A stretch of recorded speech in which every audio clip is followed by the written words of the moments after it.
이번 영상에는 오버로드의 원작 소설 중 하펠페 신인편에 대한 스포일러가 있으니 시청에 주의해 주시기 바라며 영상 보시기 전에 구독과 좋아요는 콘텐츠 제작에 큰 힘이 됩니다.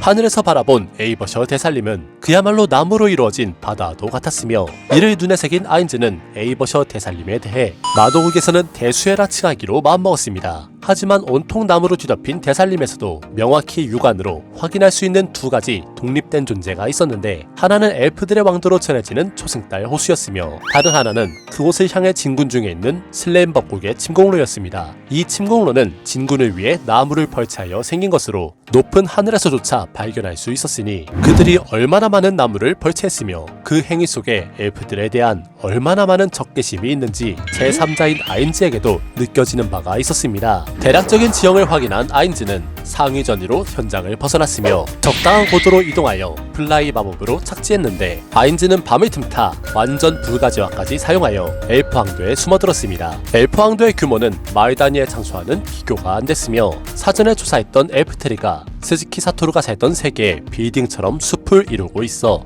이는 정신에 대한 완전 내성이 있는 아인즈에게 꺼림직한 기분을 맛보게 했습니다. 왕도의 모습이 어렴풋이 보이는 수풀의 경계에서 아인즈는 품속에 준비해둔 스크롤을 꺼냈는데, 처음에는 사용하길 망설였으나 이내 신의 눈이라는 마법이 깃든 스크롤을 사용, 아인즈의 앞에 시각을 공유하는 부유체의 눈이 나타났습니다. 이 신의 눈이라는 마법은 제9위계의 정찰계 마법으로 아인즈가 평소 애용하는 원격시 마법보다 훨씬 먼 거리를 탐색할 수 있었으며 벽이나 방해물에 제약을 받지 않는 마법이었습니다. 하지만 제9위계의 마법이라고는 해도 제2위계 정도의 탐지계 마법에 파괴될 수 있었으며 실체가 없다고는 하지만 데미지를 입으면 시전자에게도 그대로 데미지가 전가되는 디메리트도 있어 사실상 게르기나 마찬가지라 아인즈가 사용하기 꺼려하는 이유 중 하나이기도 했습니다. 소환된 신의 눈은 왕도에 진입하여 수천 그루의 나무로 이루어진 엘프트리로 향했는데, 엘프트리에는 아무런 표식이 되어 있지 않아 만일 인간 모험자가 온다면 상당히 불편할 거라 아인즈는 생각했습니다. 아인즈는 포기하지 않고 하나의 엘프트리를 골라 그곳으로 신의 눈을 진입시켰는데, 일반적으로 엘프트리의 입구는 2층이나 3층에서 시작되기 때문에 벽을 통과할 수 있는 신의 눈은 효율을 위해 1층부터 들어갔으며 이윽고 3층에 도달하자 수면을 취하고 있는 엘프 가족들이 보였습니다. 가족들은 자그마한 침실에서 대량의 나뭇잎을 이불로 삼아 기분 좋게 잠들어 있었으며 이는 나자리에 거주하고 있는 엘프들에게 들었던 정보와 일치했습니다. 부모님의 곁에서 행복한 시간을 보내는 아이들의 모습에 아인즈는 잔다라는 감각이 어떤 것이었는지 떠올리려 했는데요. 언데드의 몸이 된 이후 수면, 식욕, 성욕 등이 사라져 지금은 오히려 엘프 가족들의 모습이 부럽기도 했지만, 이내 아인즈는 신의 눈을 해제하면서 상위 전위를 발동, 미리 설치해두었던 아지트로 돌아왔습니다. 아인즈는 아우라와 마레와 함께 에이버셔 대살림에 도착했을 당시 행동을 위한 근거지를 두기로 하였는데, 그것이 바로 아인즈의 앞에 있는 그린 시크릿 하우스였습니다. 이름에서부터 그 사양을 알 수 있는 이 아지트는 대살림에서 몸을 숨긴 채 활동할 수 있는 최적의 아이템이었으며 안쪽에서 누군가 열어주지 않는 이상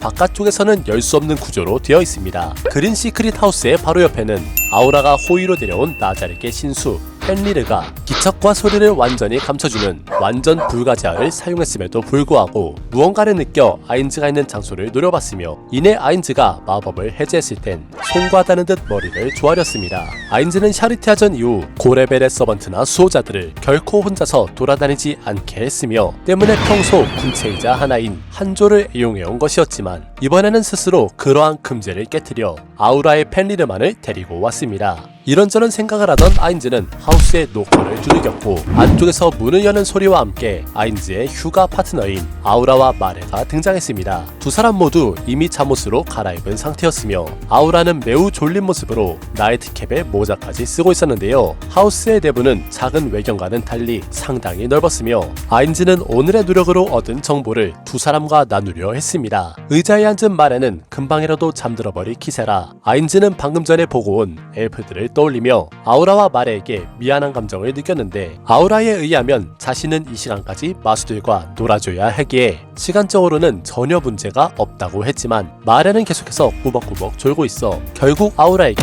한 소리를 들어야 했습니다. 눈앞의 아이들이 비록 100레벨의 수호자들이라 해도 외견으로는 어린아이와 다를 바가 없었기에 결국 아인즈는 마레를 안아주며 침실로 데려가기로 했습니다. 아인즈는 상상 이상으로 가벼운 마레의 몸무게에 놀라는 한편 무장을 해제하여 그 무거운 지팡이가 없다는 점을 다행으로 여겼는데요. 마레를 침대에 눕혀주고 다시 거실로 나와 아우라와 함께 차후에 대해 논의하기로 했습니다. 아인즈의 경험담을 들은 아우라는 역시 아인즈를 도와 주변의 조사 및 엘프들의 발자취를 찾겠다고 건의했는데 왕도와 마을 사이에 교역이 이루어지고 있다면 그곳엔 엘프들이 이용하는 길이라는 게 있을 것이며 다른 짐락이나 추가적인 정보 수집에 도움이 될 것으로 보여 아인즈는 이를 흔쾌히 수락했습니다. 이후 아인즈와 아우라는 휴식을 위해 각자의 방으로 들어갔고 애초에 수면이 필요하지 않는 아인즈는 평소처럼 침대에 누워 좋은 리더가 되기 위해 라는 책의 독파를 시작했습니다. 첫날 심야에 잠입을 경험삼아 아인즈는 둘째 날과 셋째 날에도 정보 수집에 시간을 할애하여 어느 정도의 지리를 확인할 수 있었는데 본심 같아선 신의 눈을 왕성까지 진입시키고 싶었지만 두 가지의 이유로 인해 자제하기로 하였습니다. 나자렉을 기준으로 봤을 때 이 세계의 주민들은 대부분 약자에 해당하는 존재였으며 그러한 생물들은 생존하기 위해 올바른 판단력을 지닌 자를 왕으로 추대하곤 하였는데 아인즈의 경험상 제국의 지르크니프가 그러하여 나약한 엘프들의 왕 또한 대화나 협상의 여지가 있는, 다시 말해 나자르에게 도움이 되는 존재일 수도 있었다는 게 첫 번째 이유였습니다. 두 번째 이유는 리 에스티제 왕국의 침공 당시 리쿠 아가네이아라는 이 세계의 강자와의 조우가 있었는데 일반적으로 적대적인 타 종족과 국경을 맞대고 있는 경우에는 그들 중 강력한 힘을 지닌 자가 왕이 되는 것이 당연했으며 때문에 엘프들의 왕이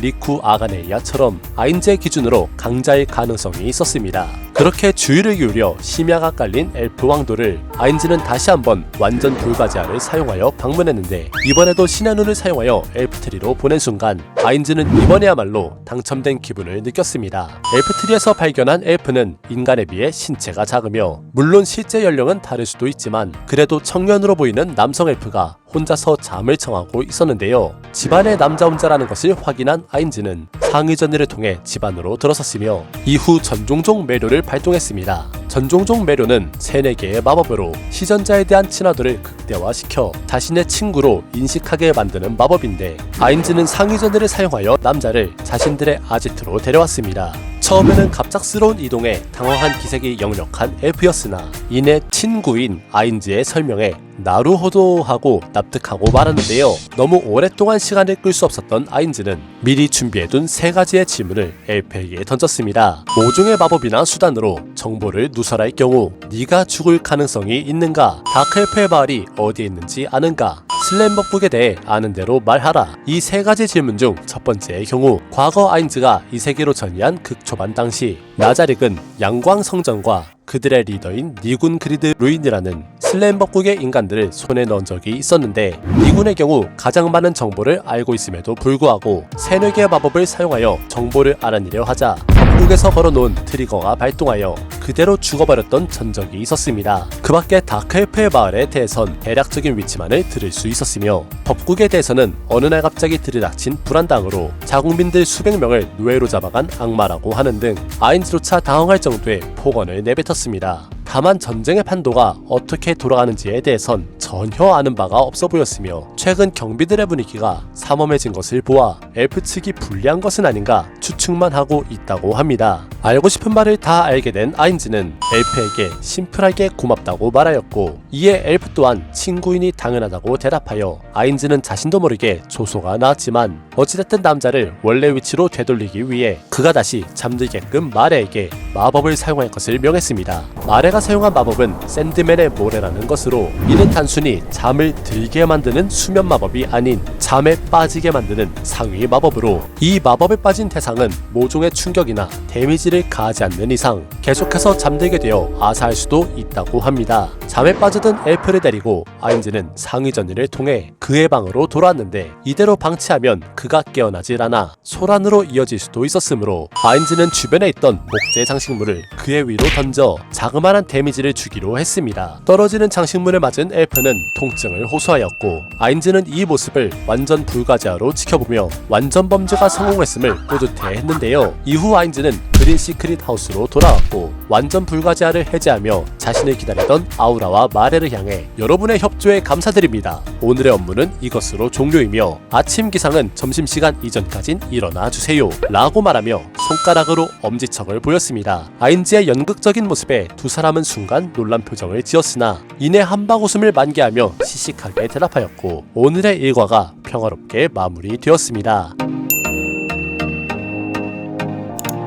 네! 오늘 이렇게 해서 오버로드의 10억 원 하페페 신인편 7탄을 찍먹해봤습니다. 유급 휴가를 나왔지만 사실상 하는 일은 정보조사와 탐험이라는 업무의 일환이었던 아인즈. 과연 이들은 다크엘프의 마을을 찾을 수 있을까요? 오늘 영상 재밌게 보셨다면 추천과 댓글 그리고 구독까지 부탁드리며 저는 다음 영상에서 인사드리도록 하겠습니다.